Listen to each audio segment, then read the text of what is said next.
was just hoping to review the policy. We have Travis here for Yes. some of the meeting. Yeah, I think we've got two agenda items today. One is to review the proposed ordinance, go over it quickly, carefully, and see if we're getting close to something that we feel like we can put to council. And then the other is, and maybe we should start with this just because we need to get some answers to folks. Chris and Casey and I reported, I guess we had done that walkthrough at the last meeting, right? Of the first one, yep. Yeah, so maybe we could just take a moment and kind of catch up on where we are on that. We have an option to, if we want, to rent a second floor apartment in what was the old Radio Shack building across from Maple Fields. That's a 1-bedroom apartment that has an additional small room. So it's got a living room, a bedroom, and an additional small room, as I understand it. Yeah, and it used to be used previously to house folks from J Peak, I believe, when the building was happening. So it's the way that it's set up is it allows for it to have multiple people, like in a bunk bed style type of thing. So it wouldn't just be 2 or 3 beds. We'd be looking at like 6 to 8. So you went over and did the actual walkthrough this week? No, I just saw the pictures. Okay. I think the major piece that Chris has spoken to, I think, as well as myself, is that because it's a second floor apartment that is not accessible, it would not qualify for funding from the state. So it has to have an accessibility measure in it.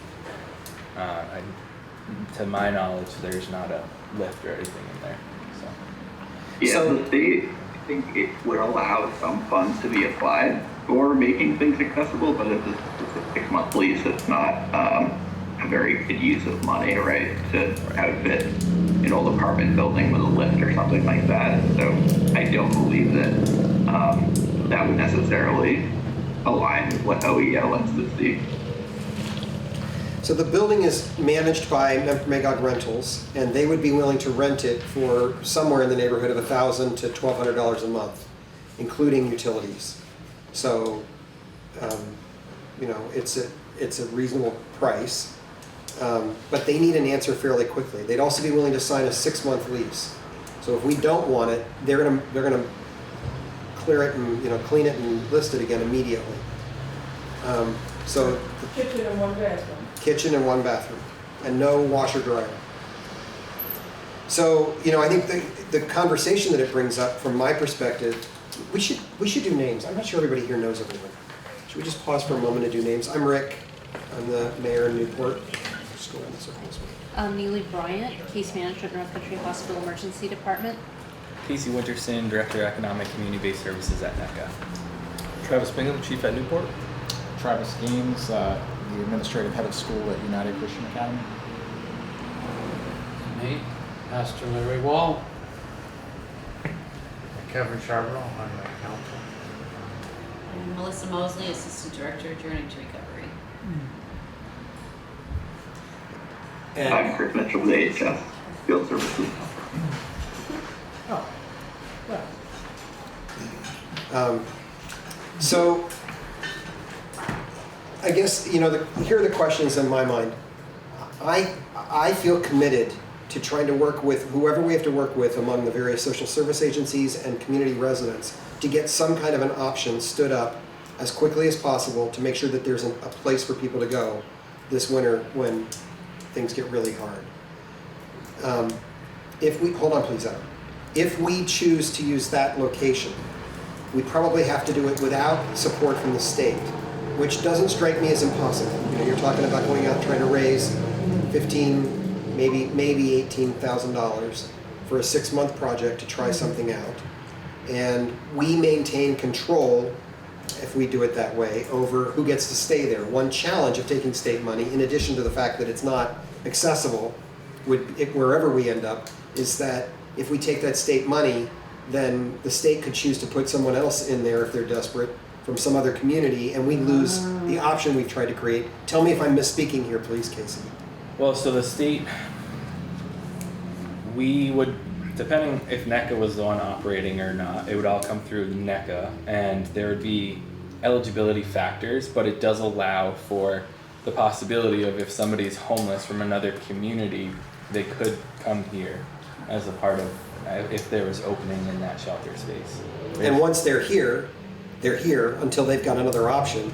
So if it's a hard time, that's my concern, right? I want a place where we can actually create places for people in our community who don't have a place to go when it's, 10 degrees or 10 below. So if we took that spot, we'd have to raise a significant amount of money. What I confess to you I have not made time to do in the last week is what's been on my mind was to reach out to our 2 downtown churches to say, should we at least consider a model similar to the one that's been used in the past, I understand, and use either of the 2 downtown churches as a location, or maybe even sharing it, and use it literally as a temporary overnight warming shelter. And I haven't talked with you about that at all, Casey, or you, Chris, but I'd love to hear what you think about that. Because, maybe there's a way we do that. It's even on more of a shoestring budget and with more kind of community support, community residents supporting the process. I think that if it is something that is accessible, we can use state dollars. I would assume we could use state dollars to go through the process of having that become be the shelter space. Warming shelters have been funded by OEO before, and are every year funded, so I don't see an issue with that. It would just be the same piece around like what's the accessibility, are there bathrooms that are accessible, that's really the main piece I think there.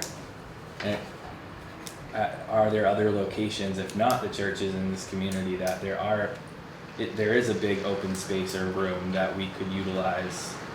It doesn't have to be like cordoned off bedrooms. Warming shelters like the one in St. Jay before the Moose River shelter that we have now was literally one big open, I wouldn't even call it big, it was one open room, and it had I think 12 or some odd beds that were side to side cots. So I mean that is like the quickest, cheapest option. On the other side you have a brick and mortar like Moose River. So I think it's doable. We just need to find a place. Did you say easy to find a place? Well, we just need to have find a one. place. Yeah. Okay, there were several options last time, like the church out on, I forget it, which is unoccupied, Rowdy. the one on Sias. Somebody else mentioned Parmelo's drugstore. That space has been vacant.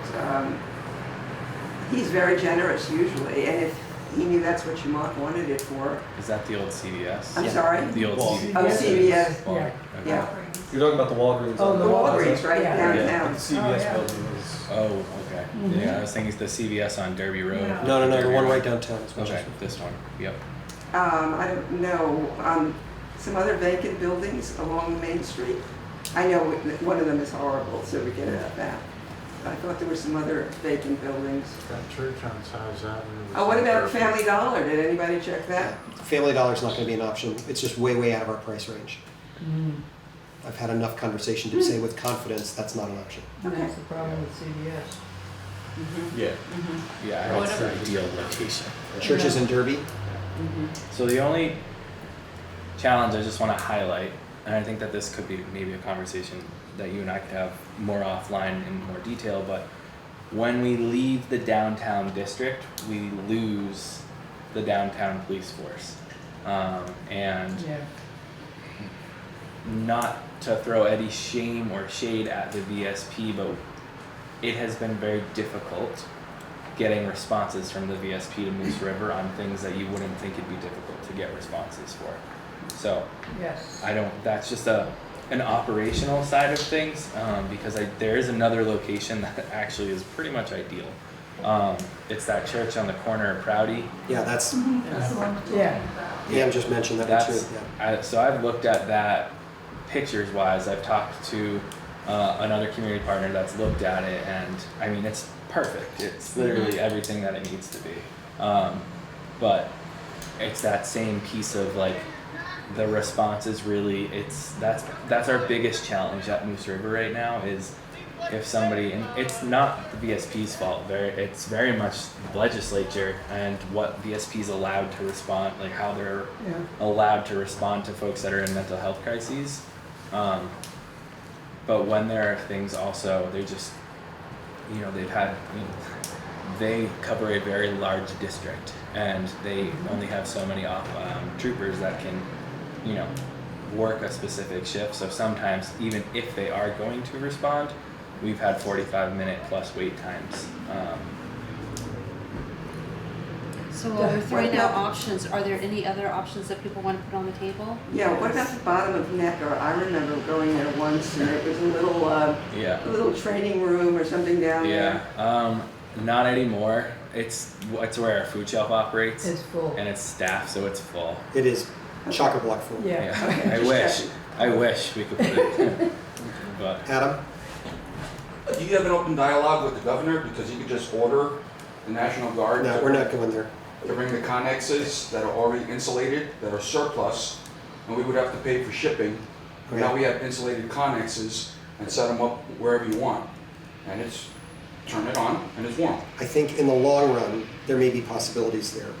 In terms of something that we're going to try and create in a matter of a few weeks, 6 weeks. The connexes are I understand, but ready there's put a together, but and there. they're just I'll just say, Adam, I've us. had enough conversation with the governor to know Gotcha. that it's not as simple as the governor says it and it happens. right. It's It's all at the backed. speed of government. Well, it's all backed by the departments and the funding that the state has. So the governor can say what he says, which is great to have the support of the governor, but then it has to go through the appropriated dollars within the Office of Economic Opportunity or the Agency of Human Services, whatever it may be. So have you had any conversation with whoever is in charge of that church on Pride Drive? I haven't had any conversations yet. It is being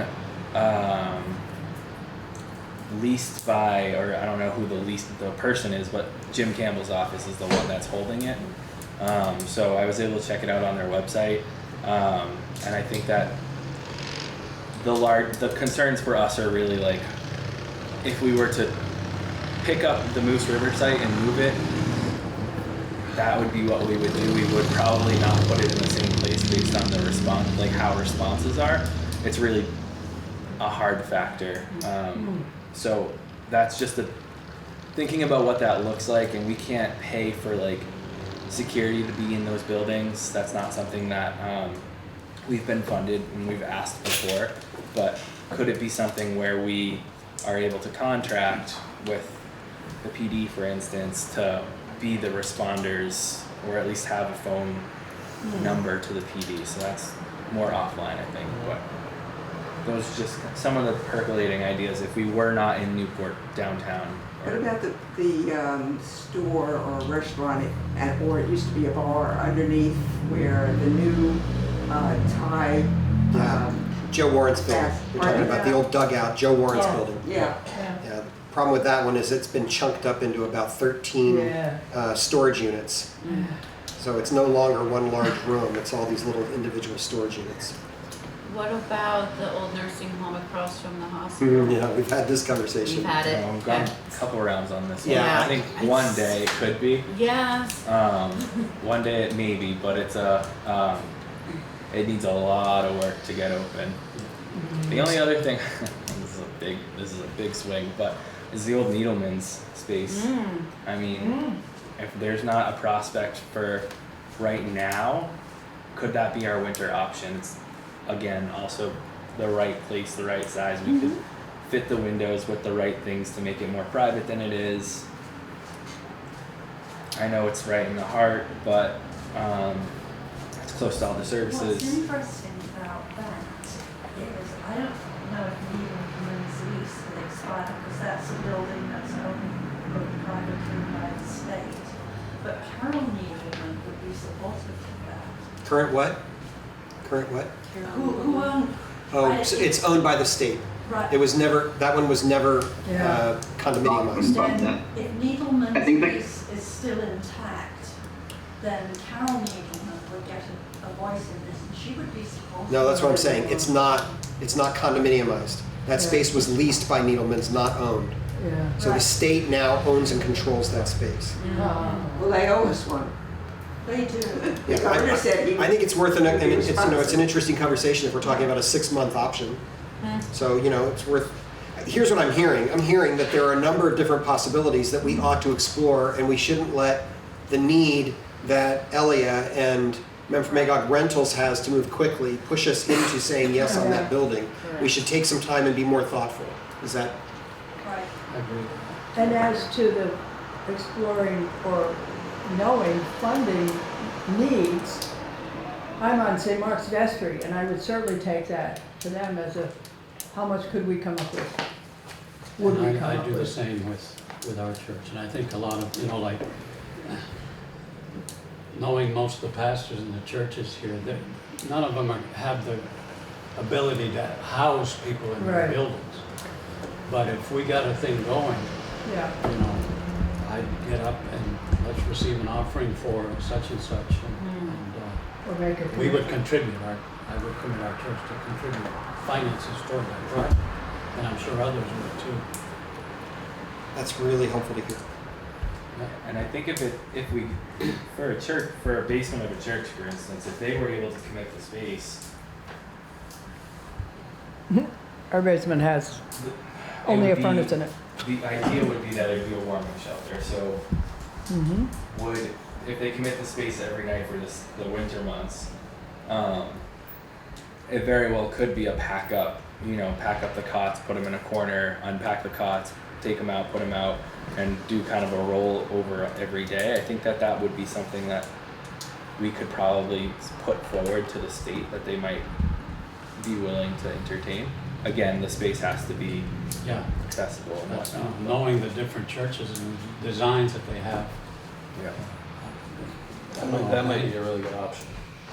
I mean, I think, honestly, a conversation with St. Mark's and United, Yes, Those are the ones. to go to those two and say, would you be interested or open to a conversation about the possibility of sharing responsibility to provide space if we had a combination of church and organization and residents who were willing to actually staff it as volunteers. So there would never be, it wouldn't be the church's responsibility to staff it or clean it or that kind of stuff. It would be a volunteer effort to maintain it. And it would be designed in such a way that it could be packed up and put away so that regular church activity could take place. what happened to the United Church actually doing that a few years ago? Having That's a long story. one winter, I Yeah. think it was only one winter. It would almost be a good test run too, to see like, Yes. what are you How gonna much have, community what support are you do we gonna have have? Yes. for folks that are gonna use it, like how many people are utilizing it, is this, Yes. like, it would be a good option. Honestly, that's the email that I wanted to send this week and just didn't get to was actually to you and to Martha Peck, Sue, because she's the person I know best at United, to just say, hey, is there a possibility of interest in this conversation? And so I would think that trying to have that conversation in the next week or so with those two churches, if there was interest from, especially if there was interest of both, so it wasn't the total burden didn't fall on either one of them, and there was some way to, maybe each church does it for 2 weeks and then the other, takes it for 2 weeks and that kind of thing through the winter. It wouldn't take much to move stuff if it was cots and sleeping bags and. I'm pretty sure we have all of those things, not sleeping bags, but all of the cots I think we still have in storage. So it wouldn't even be a matter of having to purchase those items. I have to double check. They've been in storage for quite some time, so they may not unfold anymore. But There's one at the back of the Seymour store. yeah, there it is. We'll start with that. So for today, so that we don't give up our time to work on the ordinance, which I really want us to get to, what if we said today that we would put together a little kind of mini task force that would include any of you in this room who would like to be a part of it, who would explore any of these options we just brainstormed, but starting with the two churches as a starting point. And I would certainly be willing to initiate. Do you have contacts in both churches? Yeah, I can start that conversation. I can We initiate have it. 2 people in the room. Well, yeah, I have St. Mark's. Yeah. And Larry has every church. Yes, and I think Larry's offer is indicative too, that I think if we had a church-grounded effort, not all church, but largely animated by churches in the area, I think the funding necessary to make this happen would probably be forthcoming.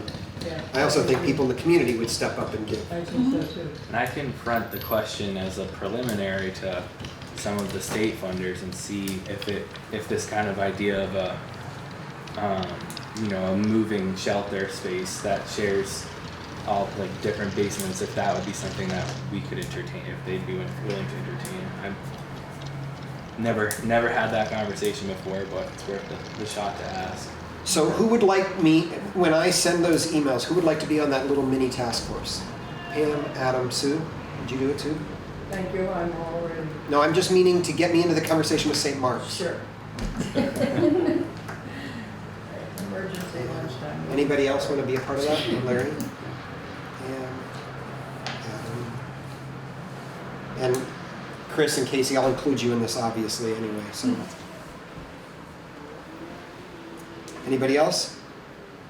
Okay, so for now, we're saying that over the next couple of weeks, we will try and actively pursue whatever it takes to get us to, we've got an option for short term.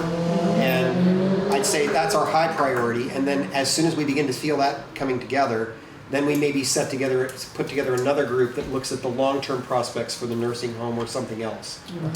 Okay? That feel okay to everybody? Yeah.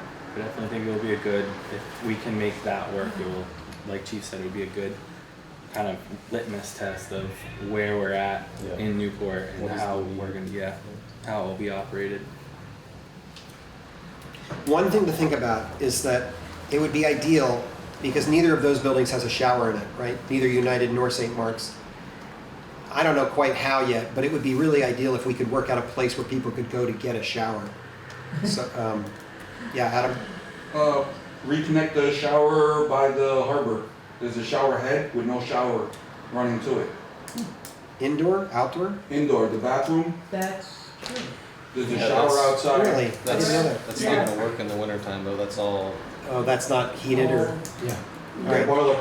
we don't have to solve for it today, but No. it would be nice if we could offer an actual Yeah. place to take a shower. People access the shower at Journey too. Do they? They do. Yeah. Okay, so that's an option. Where? At Journey to Recovery. Gotcha. Does front porch have facilities? Front porch, do they have? I don't I don't know. think so. They might now because they just redid. That's a good question. Does the hospital? We get all of our towels and stuff from the hospital, so. Are there Okay. trucks like in St. J, for instance, the Maple Fields downtown has a bathroom that you can shower in, and we pay them like $7 or whatever. Do we have any of those up here that you know of? No. It's like truck stops. They spend Yeah. $15 a day to take a shower. Yeah, I wasn't sure if we had any shower truck stops. Up Gosh, that's yonder. an intriguing question. Right. Yeah. Sometimes people join a gym Yeah. to be able to access the shower. $20 a month, Planet Fitness, 24 hours. This guy. Okay, got enough on that today? So, Chief and Travis, do you two want to lead us through another kind of overview, just kind of run through it piece by piece? I'm going to ask everybody to understand that the commitment, I've had enough conversation with individual council members to know that they are very open to hearing a both-and kind of conversation here. So the council's interested in an ordinance that gives the police some guidance about how to manage these challenging situations. And the specific language in it is something that we're still tinkering with, so we can tinker with it today, but please let's not have the conversation again about whether an ordinance is necessary. Our commitment to the council has been that we're gonna come back with both options on the table. A place to do short-term shelter, so that there are actual options for people, and an ordinance to try and support the police. Okay? I have been hearing also objections to having those people around at all. And I feel as though having an ordinance that will get published, I assume, at some point, will just be a way of my saying to those folks, look, we can't say, send them somewhere else, send them to Burlington, right? Or anywhere else, this is serious work on helping. And the ordinance will be right there, telling people, showing people, okay, there are people really working on it. Okay, so I thought I was looking at the ordinance here, but Ann, is this something you brought? Yes. Okay. I guess what I'm going to say, Ann, is that I appreciate the case you're making, and I just don't want to get distracted today in a way that keeps us from actually coming up with something the council can talk about. And I think it's appropriate to bring these conversations to the council. I think it's appropriate here as well. But we've been having this conversation No, also. you haven't been having these new things, not my old Okay. guilt trip. This is new. This is new guilt trip? This is law. This is law. All right. For today, what I'd like to ask is that we focus on the ordinance. We're not going to be ready to go to council with any kind of a recommendation for another couple or three weeks, probably anyway. So perhaps we could take this up at the next meeting and talk through the concerns. Does that sound all right? I just don't want to get us off track in a way Right, so today this that is keeps not us what from we're doing looking this. at. We're looking at something different. I think it focuses on these issues, but that's up to you. The yes, but if there are unintended consequences of anything that anybody does, and it's really worth looking at that. Hear me when I say, I'm not trying to say we shouldn't look at them. I'm saying that the problem is, we've been tasked with trying to come up with some language, and we've gotten sidetracked consistently. So I'm asking us to get to it reminds me of parliamentary procedure, where you've got a main motion and an alternate motion, and then you decide what you're going to go with, but you perfect both. You do your level best to get the best thing out there that we could do if there were an ordinance, and you can still have an option for a conversation about whether or not the ordinance should exist. So what I'm asking today is to work on perfecting the ordinance, so that when we're having a conversation, we all know what we're actually talking about.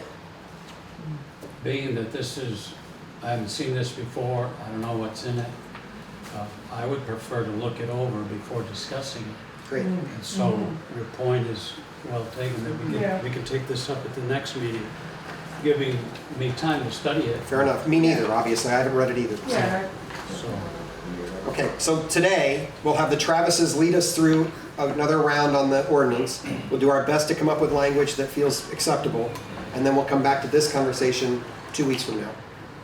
Okay? do you need a motion for that or anything? I don't think so. General We just consent? made the decision. Okay.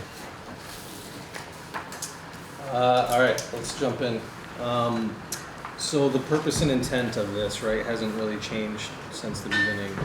Trying to adopt an ordinance to protect the public health, safety, and welfare of its residents. More so, my thought behind this whole thing is trying to give guidance to the officers that are responding to these calls for complaints that we get. I want them to be able to have something in place, because currently we have nothing. What we're trying to accomplish is maintain safe and accessible public spaces for everybody, prevent health and safety hazards that are associated with unsanctioned encampments, protect children and vulnerable populations near schools, daycares, and other sensitive locations, and clarify municipal authority in the process for addressing life safety risks on public property. So, is there anybody have any questions on what we're trying to accomplish with that?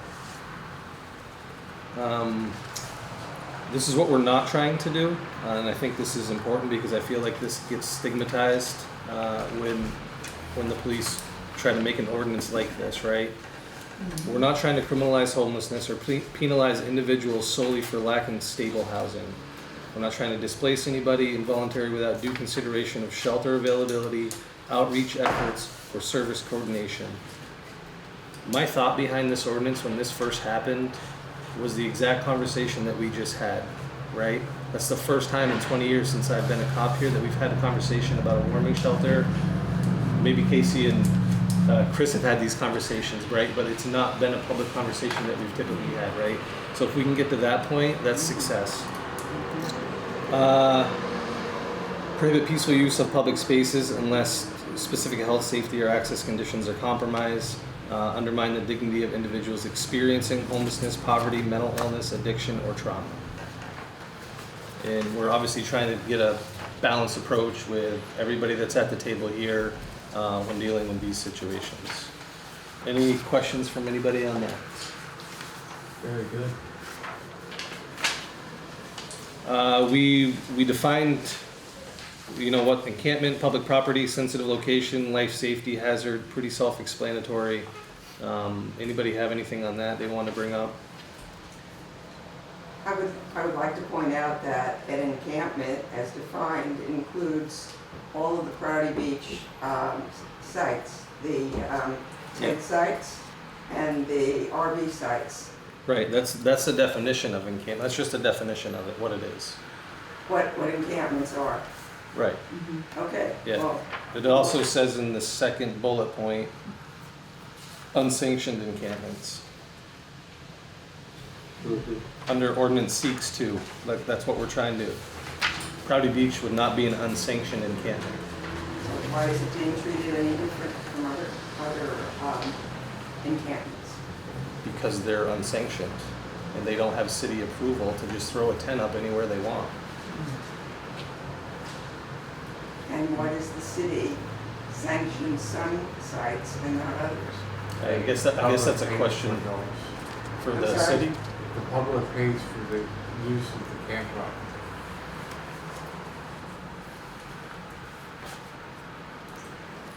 We'll go further as we talk about being 500 feet from a school, but later. So the definitions, everyone's good there. And again, encampments in high sensitive areas, we've laid out what those high sensitive zones would be. And again, if there was a situation at one of these, then it would be a like immediate response, go try to remedy the situation. It's not gonna be like the 72-hour wait period that we talk about later on in the ordinance.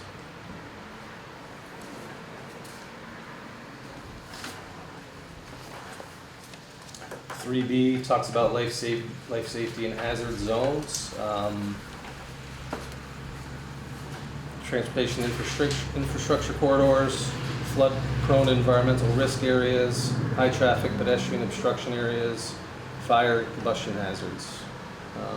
We did make some changes throughout this ordinance after the first time that we presented this.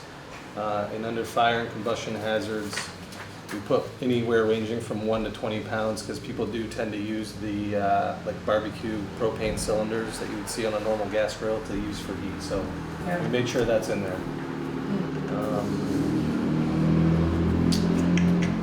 How does a person know who's been given a tent by NECA and said to go, you can go live in it somewhere, and they don't give them information about where? How do they know what a mapped floodplain or a FEMA designated flood zone is? The person giving the tent will have that information until they get the tent. Is that so? That's not. Not so. That's not the They case. probably don't. Do they know where all the utility easements That's are? right. I said they probably won't know.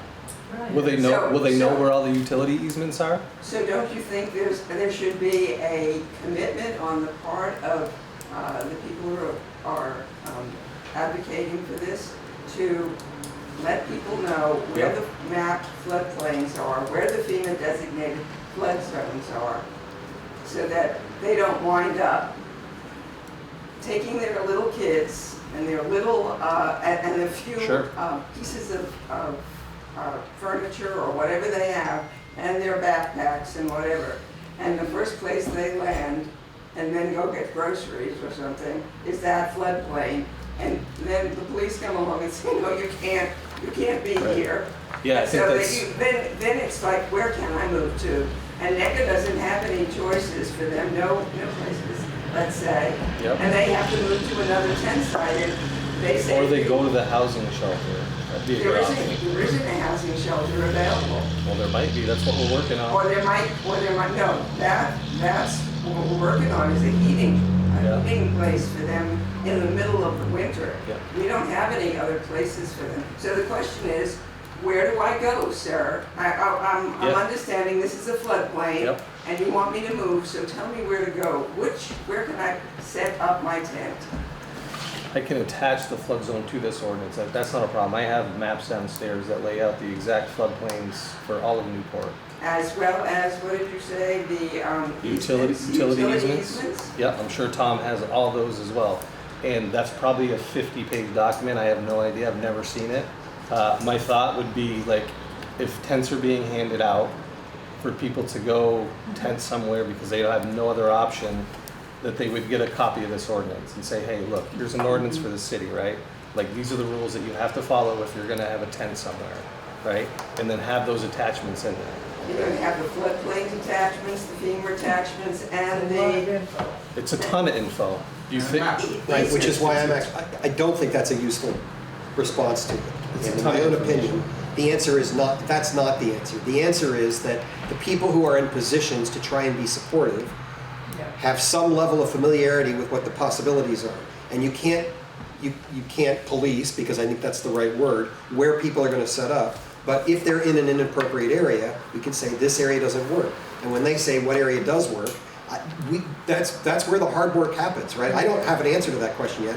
And honestly, I don't think anybody else in this community does right now either. What about the hole? Just chop some trees down and make that the campsite. Come on. Did anybody else read 7 Days and see the article Yes. from Burlington with the cover tent sites on it a couple weeks ago?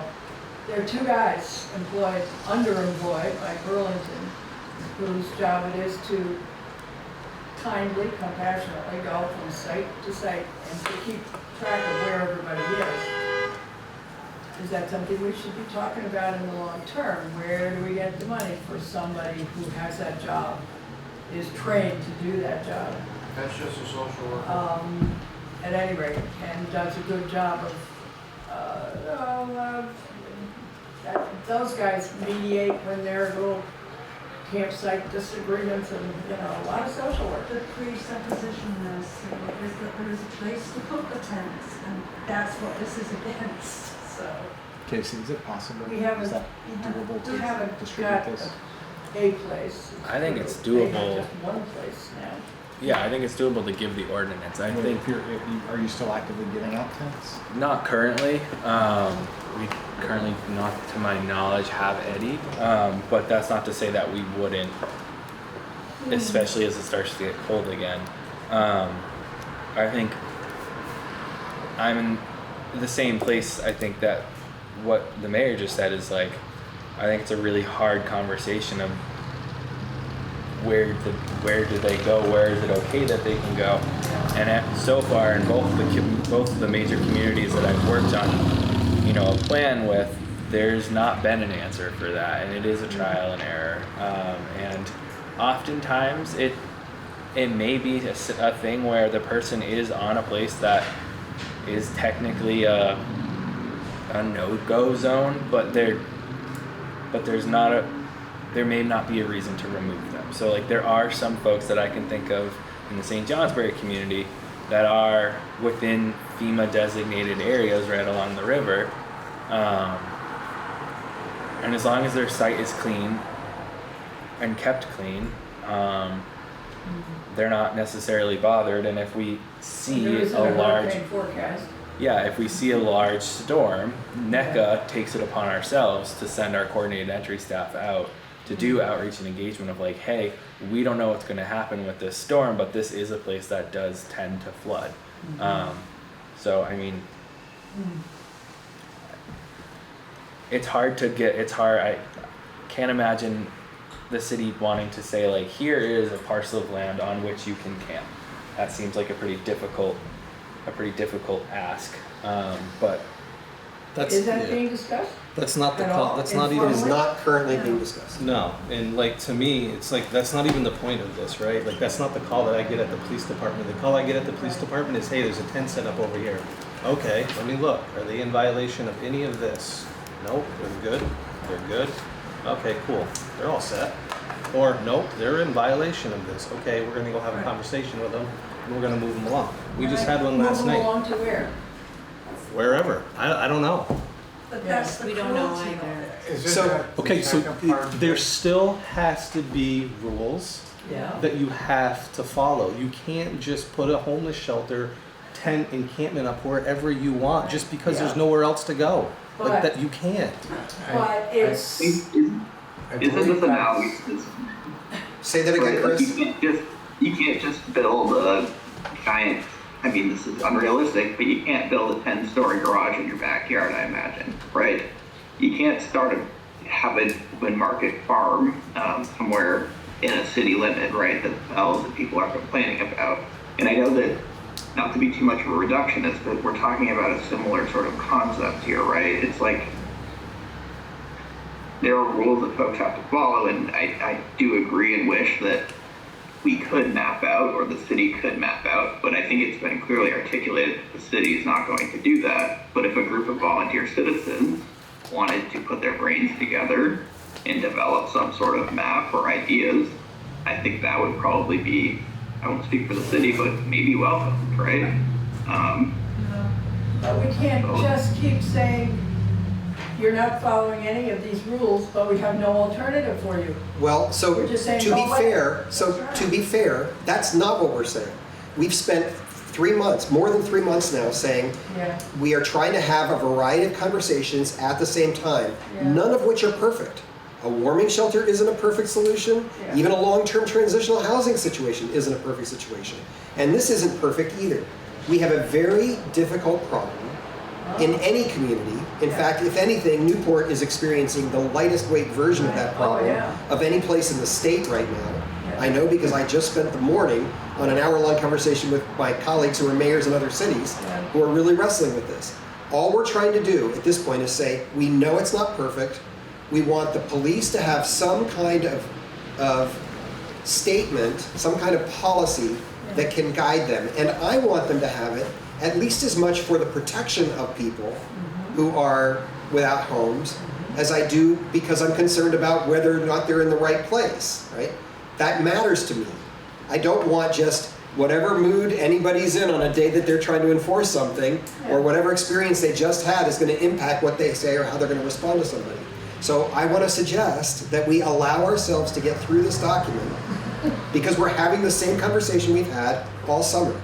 And if there were an easy answer or even a hard answer, we'd be talking about it. But I don't have those answers. So what I'm saying is, let's get through this. Let's come back and look at Ann's concerns next week. Let's continue the conversation about a short-term warming shelter situation. And let's talk long-term about what could actually solve this problem that, in my mind, would be far more effective, which is a situation like housing that can move you from, I'm in an emergency tonight, to I need something transitional, to now I'm in a housing situation. But Adam, please quickly, and then I'm going to ask us to stop this and move into the other conversation, because we need to move it along.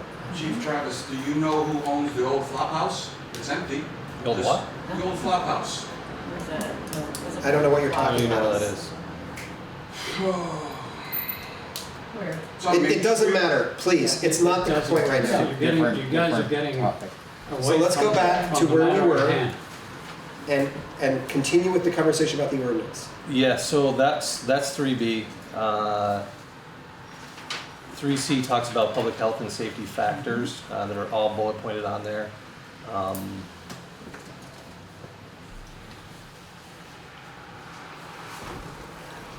Any questions on that?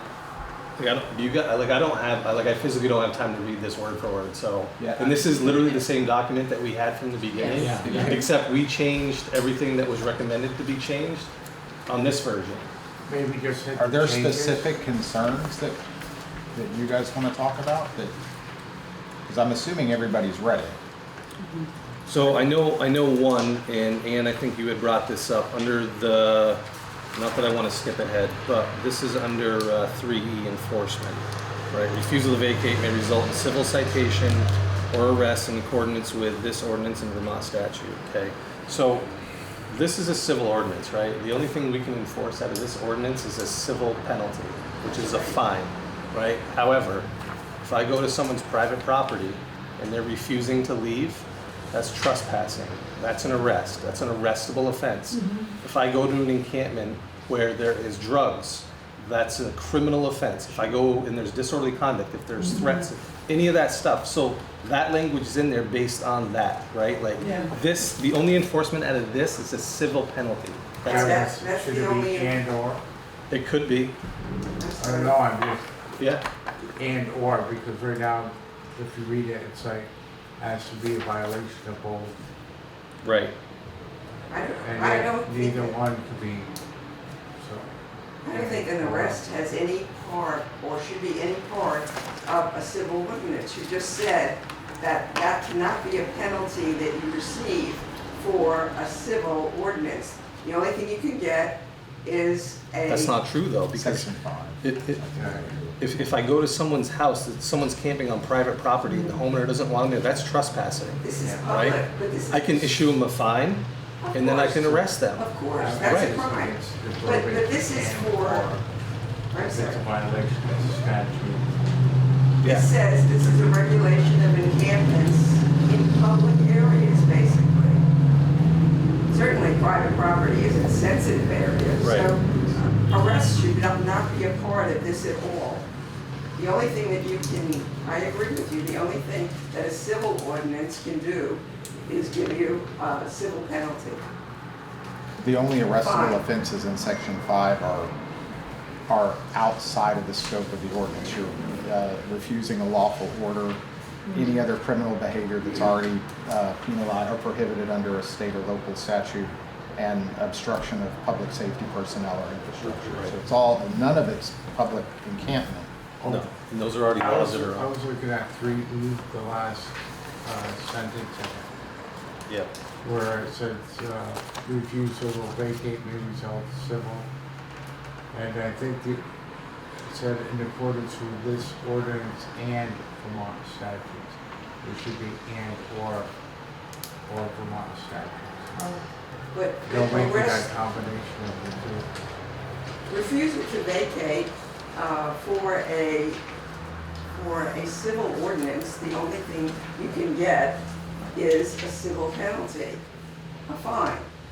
That's all I'm saying. If you want this to be a criminal ordinance, then it has to be a separate ordinance, because the state law is clear. It says you can have an ordinance, it can be a civil ordinance, or it can be a criminal ordinance. It's provided in these materials, but it cannot be both. You cannot have it combined. It's not both. This is a civil ordinance, so like I don't care. I can take criminal anything out of this language. The Vermont laws are the Vermont laws. They're already in place. We know them. You just said on the other one that we didn't have enough detail about flood zones, and then we can take out, like if somebody gets, oh, I didn't know I could be arrested for being out here. Like that's exactly what's gonna happen. I'm sorry. It's fine. It's fine. I would like the language, yeah, I would recommend or suggest, or however you want to put it, that the language in 3E and the language in 5 that talks about arrest should be Yeah. missing, Yeah. should be removed. Yeah, and Totally. that's a good. I think that's a good conversation We for the would council to follow, have. excuse me, parliamentary procedure. This fine lady would have to make a motion, and before it merits any kind of discussion, there has to be a second. Is that correct?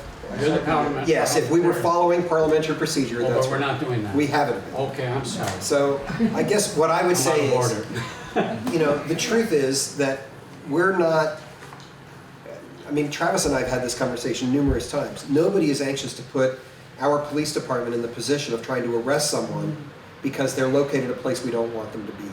And we've said, all of us in the room, there are plenty of reasons you might arrest someone if they're being, you know, dangerous or belligerent towards others or whatever it might be. Belligerent can be dangerous too. Like I know because I watched it happen twice this summer.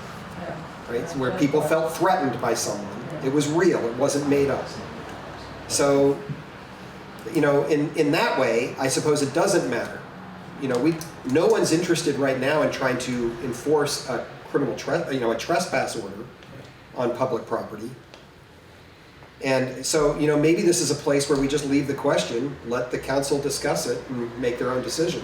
But these people from social service type places come here and you asked them to recommend, that was one of the things that was in the original thing, that you were gonna recommend some ordinance. They were going to recommend as a group some ordinance to council.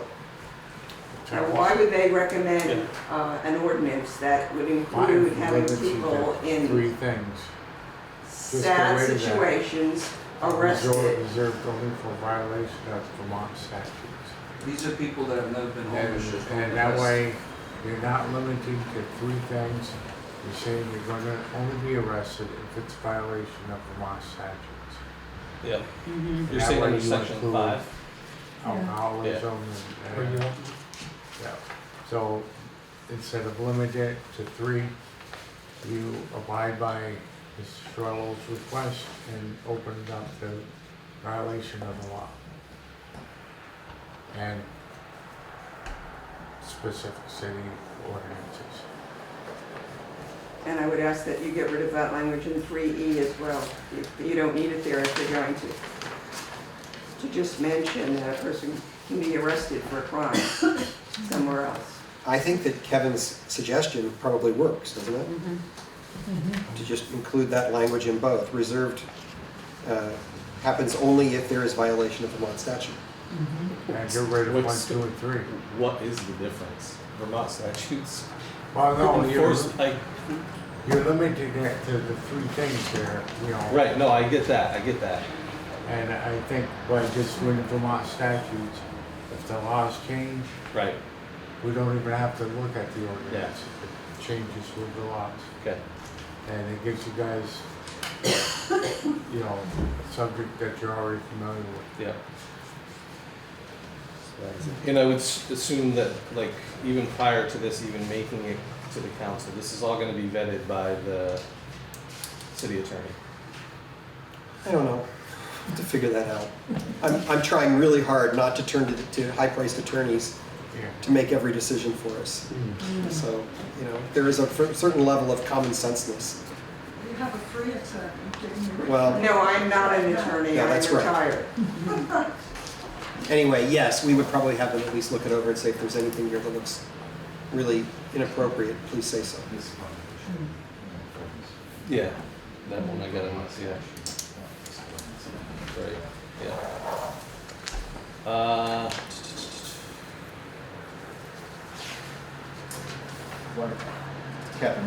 One area that you're, in 3E in the last bullet, those three words should be taken out. In accordance with Vermont statutes, not this ordinance, because you wouldn't be arrested based on this ordinance. So that definitely, we'll edit that out. I'm And sorry.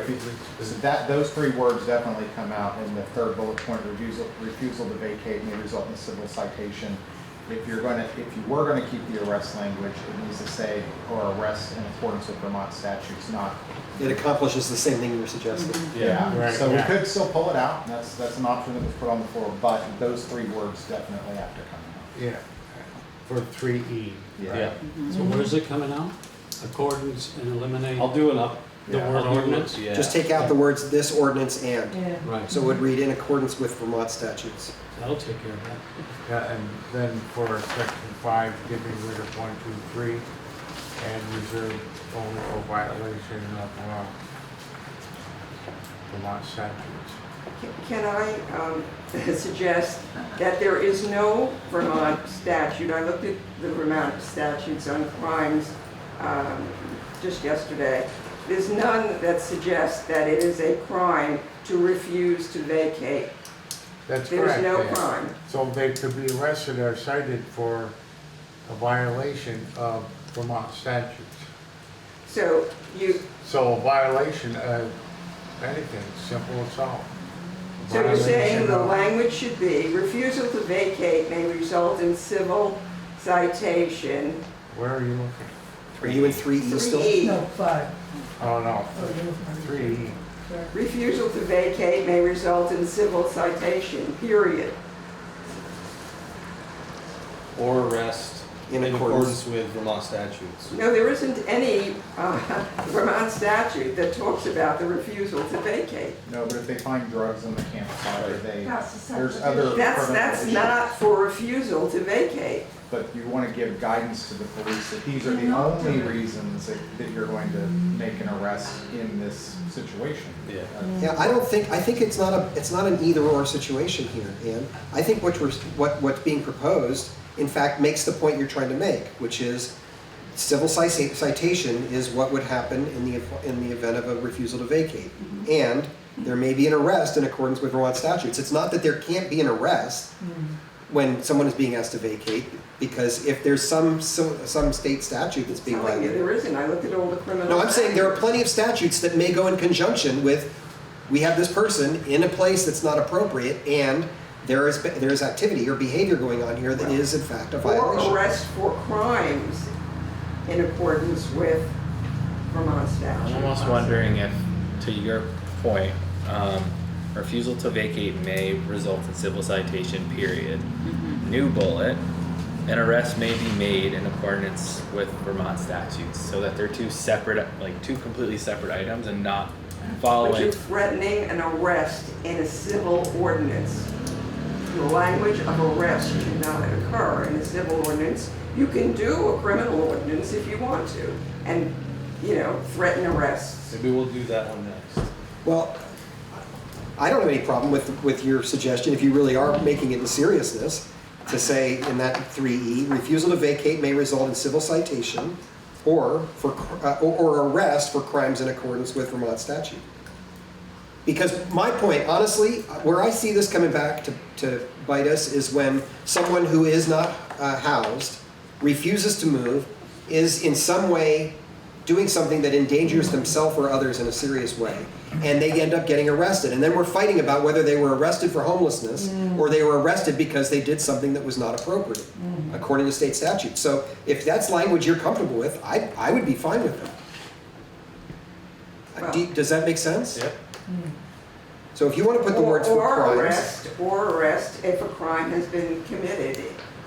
Well, it's just, you're saying the same thing, for crimes in accordance with Obviously, Vermont. splitting hairs, like, Right. I don't, And I'm still saying the language should not be in there about arrests at all, because otherwise it's not a civil.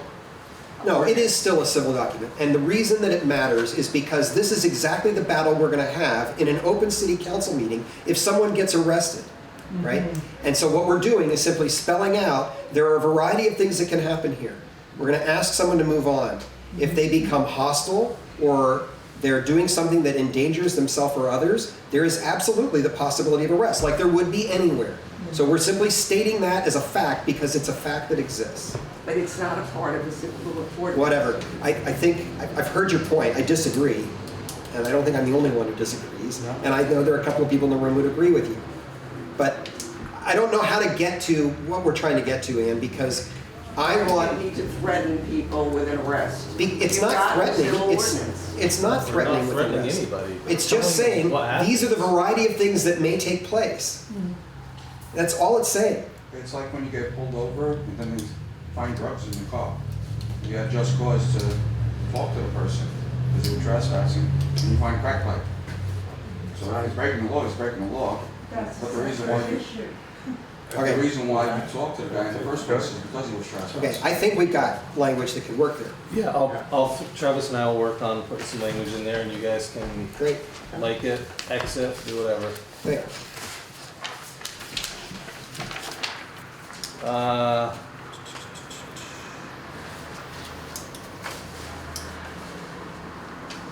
Notice and enforcement procedures, when feasible, obviously try to do it during business hours for obvious reasons with social services that can accompany and have stuff open to send people.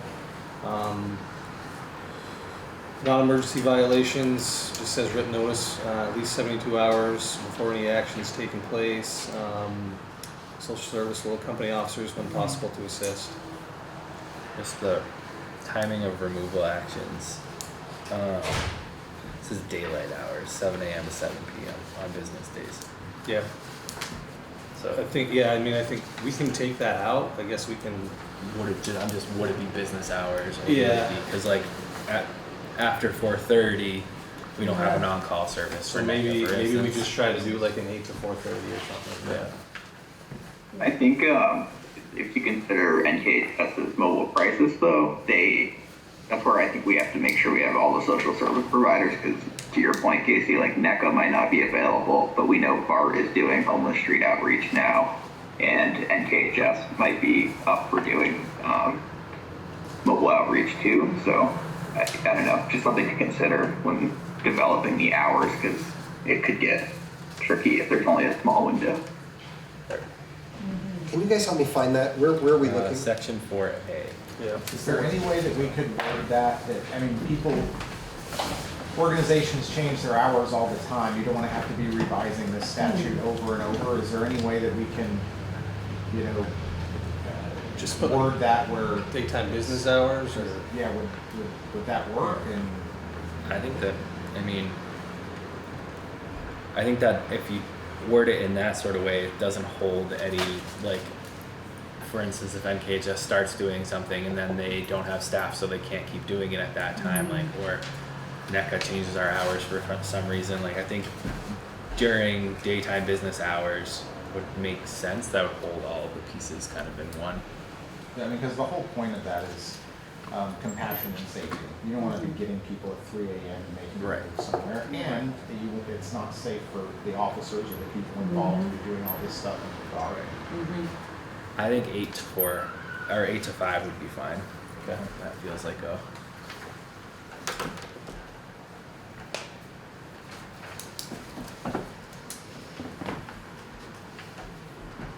anything else in that section jumps out at anybody?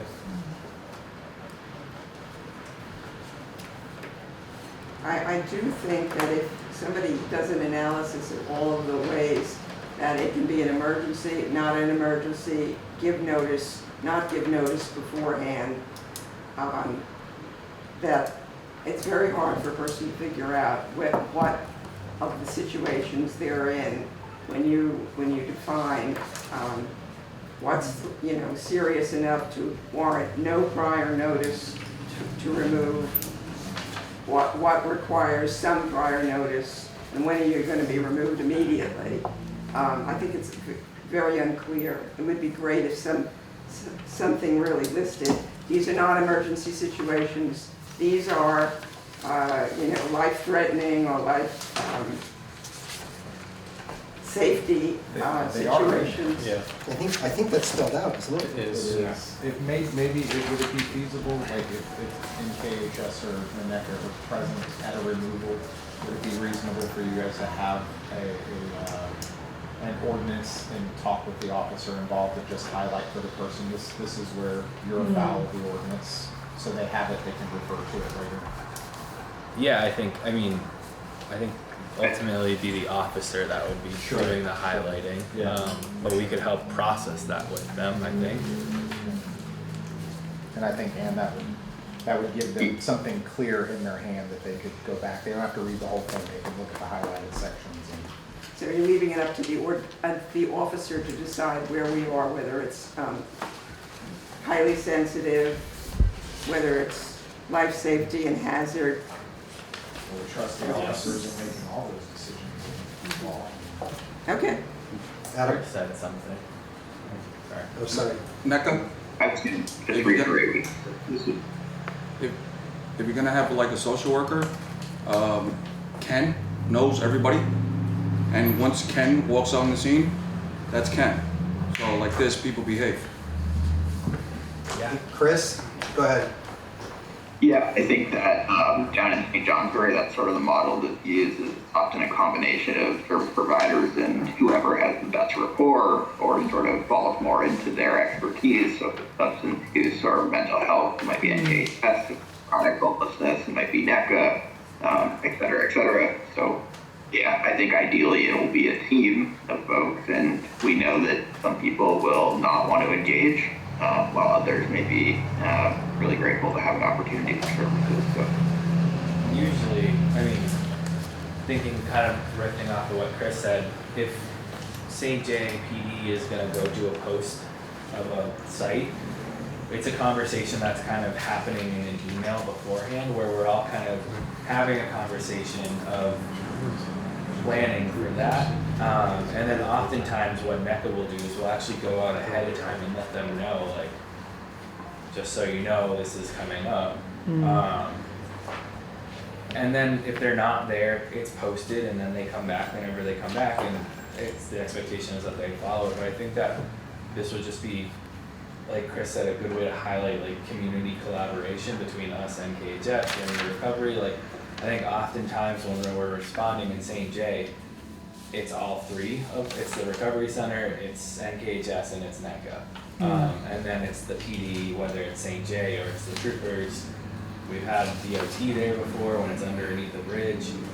So like, I think the more that we can surround this person, not literally, figuratively surround them with like the services that are needed, I think we've seen more success in those transfers from that space to another location, or into the shelter, or into recovery, or into the care bed. So. Yeah, and I think that lays out number 6, exactly that, like working with everybody. I have to step out, but before I go, section 5, I'm just gonna change that, Kevin. I'm gonna get rid of 1, 2, and 3, and I'm gonna make it a 1 sentence of basically what the same thing it says in 3. Yeah. Okay. Thank you, Travis. And then I think the only other thing was the civil penalties, and then the process. If somebody gets a ticket, it's no different than a speeding ticket. They have to respond within 20 days. They can appeal it, they can go in front of a judge. The judge could decide, and if it was a criminal offense, it's a citation. They go to court, same deal, they go in front of a judge. So that's kind of the appeal process for either a ticket or a citation position. I do have a comment on section 7.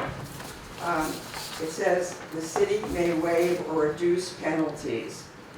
The reality is that under state law, and you've been given a copy of it, the enforcement for civil penalties does not allow the city to waive anything.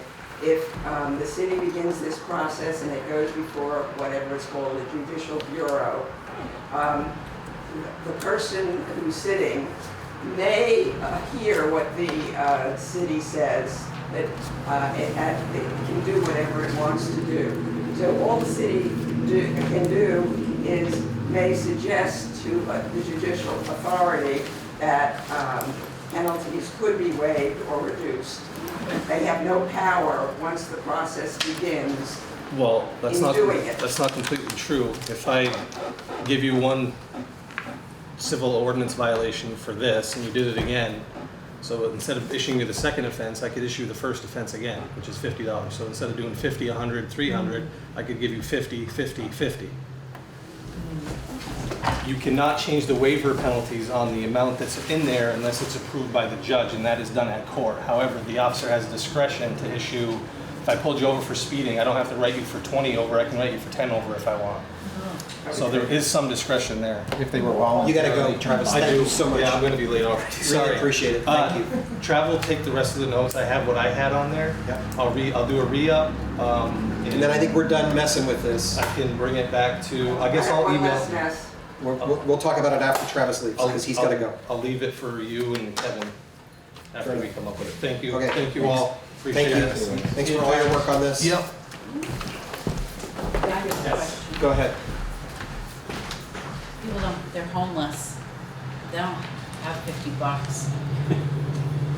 What happens when they don't pay the $50? Does it incur more?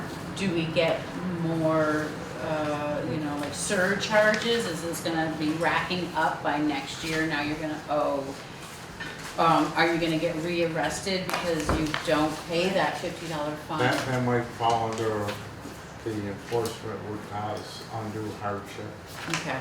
Well, and But it's a really worthwhile question, because we've got plenty of examples all over the country Yes, of people who are serving time in jail because they can't pay a fine. yes. Right. And it then becomes a criminal Right. offense and that impacts their ability to get housing or any services or jobs. Correct. I think bullet point number 1 in section 7, the second set of bullet points under the waiver is probably not worded in the best way possible, so I'm gonna go and take another swing at that. Okay. In talking with Travis before, the idea was that if the person's found in violation and law enforcement and social services come up and say, you can't be here, you know, and they're offered help, if they voluntarily comply with that and move, the idea is that's it. As soon as there's voluntary compliance, that would be the end of it. There wouldn't be a civil penalty. The idea is that nobody has to pay a fine because, hey, I understand there's inconvenience in moving, but that they would move on to try another spot, and you know, hopefully land in a spot that isn't non-compliant, and they wouldn't have that penalty. Okay. Or access to services, it's like the wraparound you were talking about. Yeah, so I think that where it's Right. placed in the order is a little clumsy, and I'm gonna go back and. Okay. I don't think it's like a ticket first, then ask questions. It's like we go, they are told, the person that is on the place that they're not supposed to be are told, you either need to move now or you've got 72 hours. And if either of those things don't happen, that would be when That's the fine when would that begin. happens. Right. How have you seen this play out in other areas? I mean, I haven't really checked in with the PD in St. Johnsbury, but nothing has come to me that I'm aware of that someone has been ticketed as a violation. And they have a similar structure. I think most folks, as much as I hate to say it and don't, it's a terrible thing to say, is I think most folks who are experiencing homelessness are used to having to move. And I think the folks, right, wrong, or indifferent, the folks that are often seen challenging the request for movement are the folks that need additional services. That are maybe not in full cognizance of what they're doing and why they're there and why it's important for them to leave. So just another opportunity for, again, one of those wraparound types of is that getting them to Journey to Recovery? Is that getting them to the not the care bed, what's it called up here, the front porch? Or you know, is that a hospitalization, whatever it may be. So With respect to the penalties in 7, our charter says, no fine shall be imposed for the violation of any city ordinance or bylaw exceeding $100. And that's in, let's see. Well, I've given you a copy of it. So I would suggest to you that some subsequent violations can only be $100. Yes, ma'am. That's helpful. And in addition, you should be aware that under civil penalties, according to state law, once they exceed, the total of them exceeded $800, the case gets moved from the judicial, whatever it's called, to the criminal division. So if you mount up these fines above $800 cumulatively, it's going to move that case into criminal division. And I don't know what the access of landlords, Section 8, all of the other stuff, what kicks in about what will keep you out of housing or employment as a result of having a criminal case. Bullet 3 is capped at 500. I'm sorry? Bullet 3 caps it at 500. At 500 within a 12-month period, but then the next period begins. No, it's a rolling 12-month period. Oh, It's a rolling, it specifies here that it's a yeah, rolling. so if you haven't paid the first 300 from last year, and then you've got another 500 for this year, that's $800. No, that's actually not what rolling means. Rolling means in the previous 12 months, whatever that 12-month period is. Right? So if there was something, as I read it, if there was something before that 12-month period, it's not counted in the rolling 12 months. Not in terms of how much you can be fined in these 12 months, but you didn't pay last 300, you haven't paid this 500, you're now, as in terms of the court or the judicial branch or whatever it's called, moving right on to civil division, criminal division. If in the last 12-month period, you've had $500 in offenses, you've done it 5 times, we'll say, and you're there. If you have a 6th time, you're not going to get a penalty for that. You're going to be asked to move. It's capped at 500.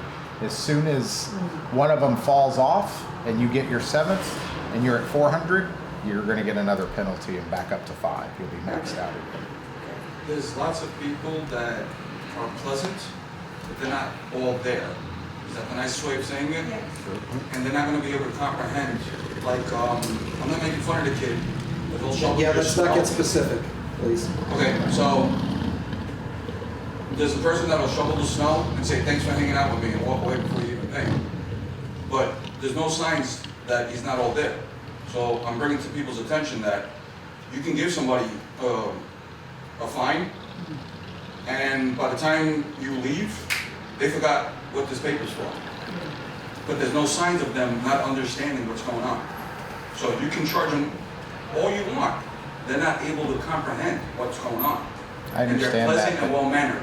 but you can't write a city ordinance that encompasses every single eventuality. I think we also have a good understanding as service providers who those individuals are and would be able to take the extra time and care to try to work through that process. That's your golden boy. He knows everybody. Okay. Is there anything else? Because we got to wrap up by 5.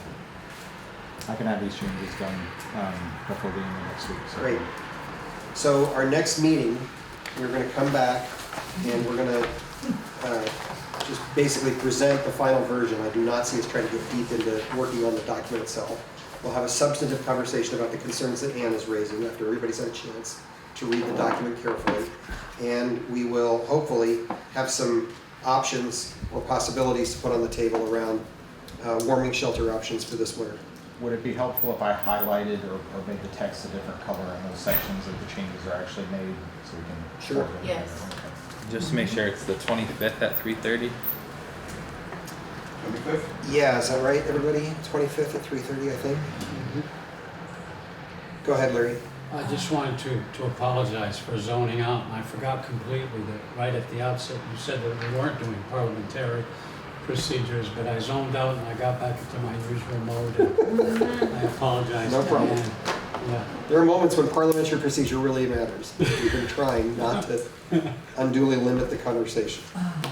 What would be great is that when a person comes into our center and they're homeless, and I have like 3 potatoes, and they're jumping in the shower and accessing our services, and all I have are these 3 potatoes, and they're like, where can I sleep tonight? Where can I go? Yes, I will hand this to them, and yes, I will work through this, but I also would really like the piece of paper that says there is a warming shelter, go to this church, you can go here, there is a place for you. When I hand this out, I want to be able to hand out a piece of paper that says where people could go. Because when they ask me, I don't know where to send them. That's been a topic that's come around the table several Yes. times, and I think one thing that we haven't talked about at all is maybe it would be advisable for us to seek persons with large parcels of private property instead of public property that might be amenable to letting these people camp. Because all that we're talking about here is public space. Who has the authority to say, yes, you can have public space, but there are people, and if especially those that feel very compassionately about this, maybe they would be amenable to allowing some camping on their property. Because I can't think of any place, and when they're looking at me and they're like, where am I sleeping tonight? Yeah. And I don't have any place to tell them to go. Before there's a shelter, people need places to go still. There's I also, appreciate this conversation. I also think of like there's a significant number of individuals that even with the warming shelter and all the options will still choose to tent. Yes, yes. And so it's still how we see it in St. Johnsbury. There are folks that they will never come into shelter, and we've tried until That's We a have whole. hundreds of times. And there's and- different needs, like that gentleman had mentioned at one of the first ones, there's families, there's this, there's all this different, it's not just Right. one. Mhm. I chose to live in my car for years, and I had money. So, Okay, everybody, Thank you. I think we're done. Thank you very much. Thank you. Thank you, Ms.